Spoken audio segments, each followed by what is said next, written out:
Hey there. Let me preface by saying that the points stated in this video are purely my opinion and are formed through almost my 2 years of playing Genshin Impact on and off. My experience of the game is definitely different to yours, so take everything I say as opinion and not fact. I welcome you to go into the comments and share your opinion. There are definitely problems that attribute to Genshin Impact's horrible reputation, and I hope to go over those and really analyze what's wrong so that hopefully you can form a better vision of the game and make it more welcoming to people.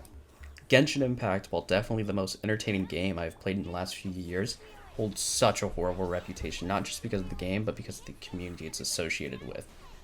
Genshin has been the center for several controversies over the year, and notorious bad Twitter feeds tied to the game and its characters, and subreddits dedicated to worshipping characters like they're God's gift to the world. Due to this reputation, many players, including myself, have decided to step away from the game for some amount of time, as personally I have faced a lot of backlash in my life for playing. This reputation isn't entirely the game's fault. The game does have a lot of flaws, but it's mainly formed due to the horrible echo chamber that is the Genshin community. Anyone that does not conform to many Genshin niches is smited down with the power of 1,000 suns by the people who occupy these niches. To start, I want to talk about Genshin's immunity to the negativity of people by a very vocal minority. Genshin Impact is an extremely flawed game. It has lazy character design, power creeping in characters almost as soon as they come out, poor rewards, the resin system, which I don't even want to get started on, and a lackluster filler in the story. Despite these flaws, if you dare to speak out in a video or on social media, Reddit, Twitter, whatever, you are blessed with the wrath of 1,000 Genshin gobblers ready to strike you down with the same rhetoric over and over again. Examples of this are quotes like, "It's a free game," "It's a gacha game, why do you care so much," "You're delusional," etc., etc., etc. Yes, Genshin is a gacha game. The game is made to hook players to get them to spend as much money as possible. But with such a large player base and the massive amount of money the game brings in, it shouldn't be out of the picture to expect better features. The community is primarily the reason why Genshin Impact faces such a horrible reputation, because outsiders only see the cancer fest of controversy and horrible Reddit threads and base their thoughts off the game around that. The beautiful thing about this is that it's fixable. The game would have such a better view in the eyes of the public if the rest of the community were outcast. The degeneracy, the brainwashed, and the, sympathizers. If you want to stop getting shit on for playing this game, make an effort to shoot down the bad stereotypes that follow the game. Another factor is the constant defense of characters as if they need to be protected by any kind of scrutiny. People naturally gravitate towards certain characters in Genshin, whether it be their first 5-star, the character that resonates with them personally, or overall people who just enjoy that character's design. It's completely natural to enjoy one specific character, but the Genshin community has a massive problem with defending their character no matter what. Almost like they're their personal bodyguard. Go into any subreddit with the name, insert character name mains, and you will see anyone critical of the character be ridiculed and shamed out. There's absolutely no reason why people should be taking an anime game this far, and it shows the degeneracy in the community. My first 5-star was Catching. At the time of making this video, I have her at C4, and I personally enjoy her a lot just because she was my first 5-star.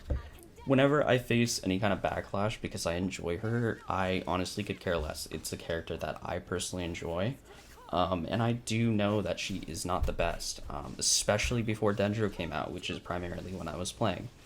And I really don't feel any need to defend her. I enjoy this character. Why do I need to prove it to other people that she's good? I really don't understand why people are so investing in defending characters to such an extreme extent. Not only does it show outsiders in the community how toxic the community is by looking at people, attacking each other, but it makes the entire community fearful to share opinions related to characters, what characters are good, what characters are bad, especially when it comes to meta. The people who die on a hill defending characters are typically the ones linked to the degeneracy. The game's characters are often sexualized and thirsted over, which is pretty disgusting to see. I can't think of a game whose characters are more sexualized other than maybe Overwatch. This kind of behavior also repulses people from the game, as believe it or not everyone in the community wants to hear about how divine Eula's ass is. Crazy concept, right? One of the biggest Genshin content creators, Tectone, is notorious for this kind of behavior. Though I do appreciate that he is self-aware about that. He talks about how he knows he's a degenerate. Genshin Impact got me so addicted to it was absolutely ridiculous. Okay, I hate that shit about myself, but I don't know what else to do. When you're playing Genshin Impact and Eula's big ol' ass is in front of your face, how else am I supposed to react besides vigorously? A lot of the thumbnails show, like the degeneracy, which can be very off-putting to people who don't really want to be associated with that. Don't get me wrong, it's pretty fucking funny. It's really funny. And although I disagree with Tectone on a lot of his takes, I find the way that he presents his degeneracy really funny. As shown in this clip right here. Dude, the Inazuma sky is so nice. I love how the clouds look like they're painted in there. Alright lads, I want to welcome you to the meta Moron time. Let me preface this by saying that I do appreciate meta to an extent. I use a lot of meta guides to build my characters, as my enjoyment in Genshin comes from seeing big numbers and grinding artifacts and making my characters better. But a lot of people take it way too seriously. Going back to Tectone, I see a lot of streamers recommending team comps that are purely for fun, and he gets criticized a lot by theory crafters over those builds. The problem with meta is not the nerd statistics, but it's the meta community.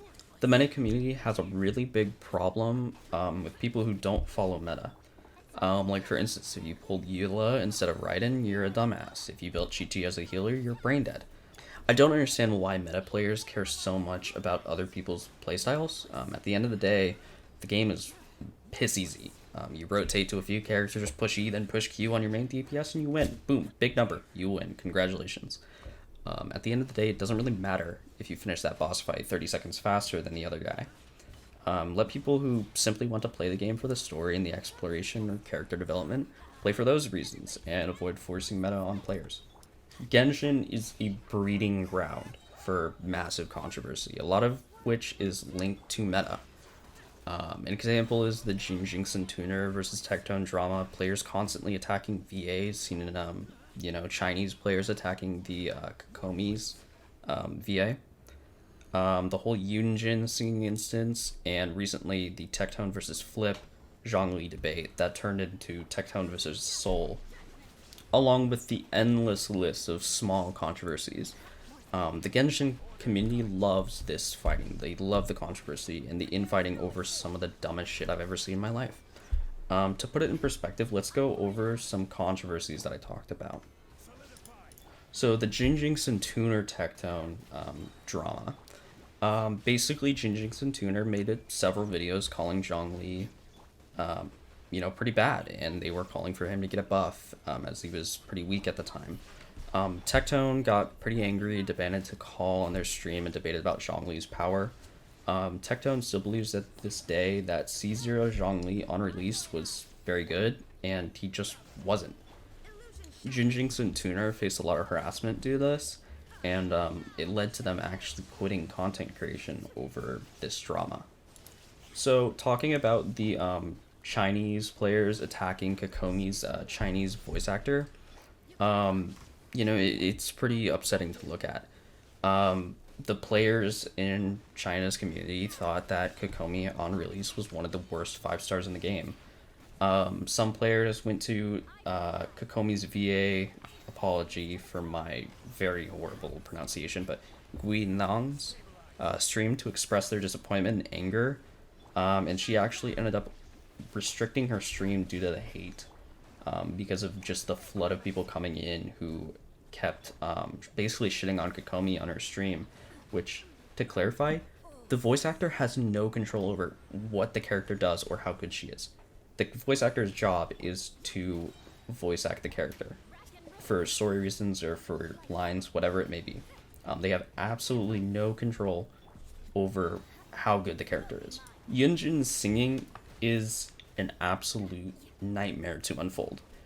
Basically, in summary, in the 2.4 update livestream in the beginning of 2022, Yunjin, a Chinese opera singer, was announced, and a short portion of her singing was shown live.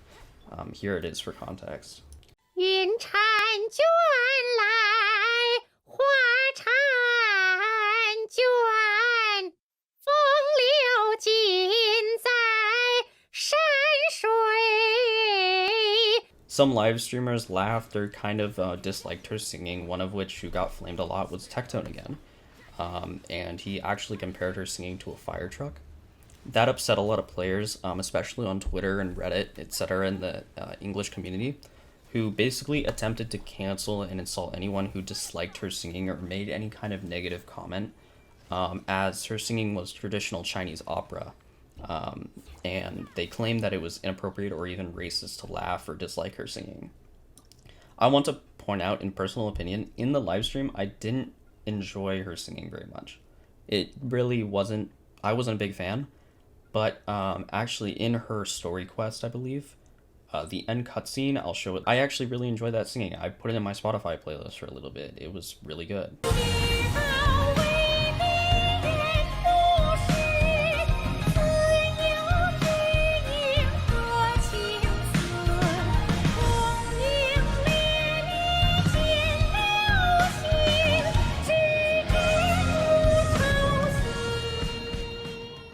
So this is actually the most recent bit of drama that we've had in the community. It only happened a couple weeks ago, I believe at the beginning of September. But we're going to be going over Tectone versus Flip, which turned into Tectone versus Soul of an Artist, who Flip and Soul of an Artist are two pretty small Genshin content creators. Basically, Flip made a video talking about how Tectone's team comp that he suggested, Ayato, Ayaka, Raiden, Shogun, and Bennett, were a good team, and Flip just analyzed that team and proved that it was not very good with numbers. Tectone saw that video a year later, went on to Flip's stream, and basically asked for a debate. So they debated. Flip got kind of caught up. He couldn't really keep up. A lot of Tectone's arguments were very confusing, so he just couldn't keep up. And basically, Soul of an Artist saw that stream, and I believe he made a video about it, and then went on to Tectone's stream, debated him about that team comp and meta and the Flip situation, and that led into Soul of an Artist and Tectone having their own beef. It was pretty stupid, honestly. Keep in mind, this is all over a team comp and just meta takes. It doesn't make any sense. I don't know why this shit should have been taken this seriously. So, looking at all that, what's the common denominator in all of that drama? I would say that it's stupidity and sensitivity. A lot of these instances are caused by people disagreeing with other people's opinions and making a major fuss out of it. The Genshin community just has a massive problem with settling disagreements. Small disagreements explode into massive controversy, which is just immature and unnecessary. This gives outsiders an even worse opinion of the game due to the constant feed of drama after drama after drama. To bring this video to a close, I want to mention that I think I'm going to finally start committing to YouTube for once, and try to build this channel. Expect a wide range of videos with the focus of Genshin content for a few months until I eventually get bored and probably move on to something else. Feel free to flame me in the comments, or talk about your own thoughts on the Genshin community. I would love to, read them. I personally don't delete any comments. I really like to set up my comment section as a discussion of, different ideas, and just try to be, respectful and, keep things pretty mature and insults to a minimum. I hope you guys enjoyed this. Feel free to subscribe or like. I'm not going to force you to. But yeah, I hope you guys enjoyed. Cheers.